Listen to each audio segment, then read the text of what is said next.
जो धर्म को और धर्म से जुड़े लोगों को जो बदनाम कर रहे हैं, उसके बारे में महाराज जी क्या कहना चाहेंगे? अभी अभी जो बसंत कुंज में घटना हुई है, वो महाराज जी जो गलत काम में पकड़े हैं, उनके बारे में क्या कहना चाहेंगे? जो कैसे ऐसे लोगों से हमें बचा जाए और आम पब्लिक को आप क्या संदेश देंगे, कैसे बचा जाए? देखो, जो महाराज जी लोग होते हैं वो भी आदमी हैं और आदमी में गलतियां भी होती है।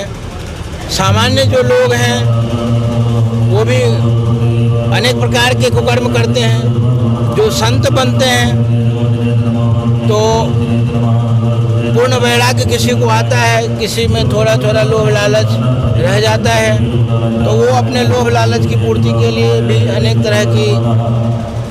तरह का कर्म करते हैं।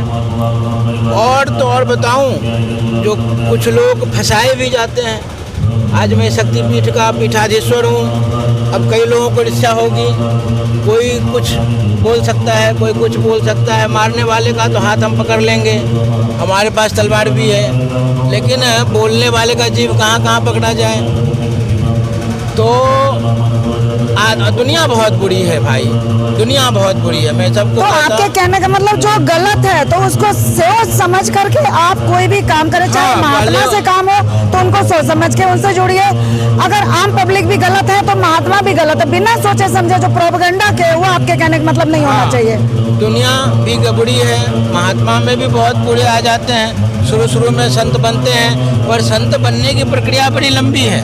वहाँ तक पहुँचते कितने पिछड़ जाते हैं। तो आपके इधर उधर लालच, लोभ और बाकी जो काम क्रोध सब कमी तो शरीर में है ही ना।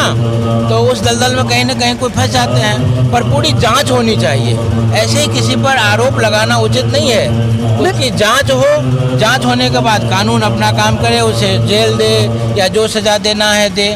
जो कानून का जानकारी ये बताएंगे, जज डिसीजन लेंगे, मैं क्या कहूँ। लेकिन पूरा उसका जांच पड़ताल हो, फिर आरोप लगाए तो जो आधे अधूरे वाले ज्ञान वाले जो लोगों को ज्ञान बांटते हैं, उसके बारे में आप क्या कहना चाहेंगे? जो उनके ज्ञान या तो पूरी लेके करनी चाहिए या आना नहीं चाहिए? पूरी लेकर करना चाहिए, पूरा ज्ञान लेकर आना चाहिए। लेकिन प्रश्न यह है ना, बहुत लोग उधर पूर्ति के लिए भी आ जाते हैं।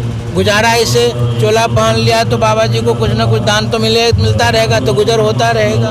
तो ऐसे भी लोग ऐसे तो ज्यादा है। लगता है ऐसे लोगों को उस लोगों के बीच में जहाँ की जिसकी वैल्यू है बाकी संत महात्माओं की, ऐसे लोगों के कैटेगरी में नहीं आना चाहिए, उन पर रोक लगनी चाहिए।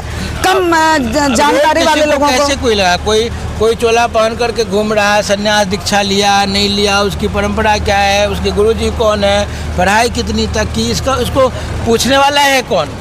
अच्छा, यही पूछने वाला नहीं है। अब कोई भी व्यक्ति भगवे धारण कर ले, माला धारण कर ले, चलो मैं महामंडलेश्वर हूँ, अब उसको क्या आप अगर पूछ भी लिया तो उस पर आरोप लग जाते हैं। जो हाँ भाई आप कौन है, कैसे हैं, उस डर से भी लोग नहीं पूछ पाते हैं। हाँ, तो कहा तो एक ही पंक्ति में, दुनिया बहुत बुरी है।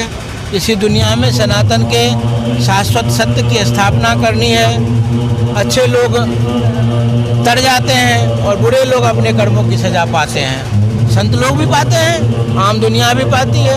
संत लोग भी अनेकों असाध्य रोगों में फंस जाते हैं, कई प्रकार के अभियोग में फंस जाते हैं। कई संत तो अभी भी जेल में हैं, मैं क्यों उनका नाम लूं? वो अपने कर्मों की सजा भोगेंगे। तो और जो अच्छे होंगे, वो जिस काम के लिए हम अपना श्राद्ध करके, अपना पिंडदान करके संन्यास धारण किए, वो लक्ष्य है मोक्ष की प्राप्ति और भारत माता की सेवा। कितनी अच्छी बात है। महाराज जी की बातों से मैं बिल्कुल सहमत हूँ और मैं कहूँगी आम जनता को भी यूं ही फॉलो करते रहना चाहिए। इनका कहना है हम अपने आप को, अपने अंतर मन को अगर स्ट्रॉन्ग कर लें तो ऐसे सब समस्याएं नहीं आएंगी। जो आधे अधूरे वाले ज्ञान भी हैं, अगर आप सामने वाला पब्लिक अगर बुद्धि विवेक से काम ले तो ये समस्याएं नहीं आएंगी। और जो अधूरे ज्ञान वाले, उनके लिए भी महाराज का ये संदेश है कि पूर्ण ज्ञान लेकर के आए और तभी आप आम लोगों के बीच में आए, तभी आपकी भी मर्यादा बनी।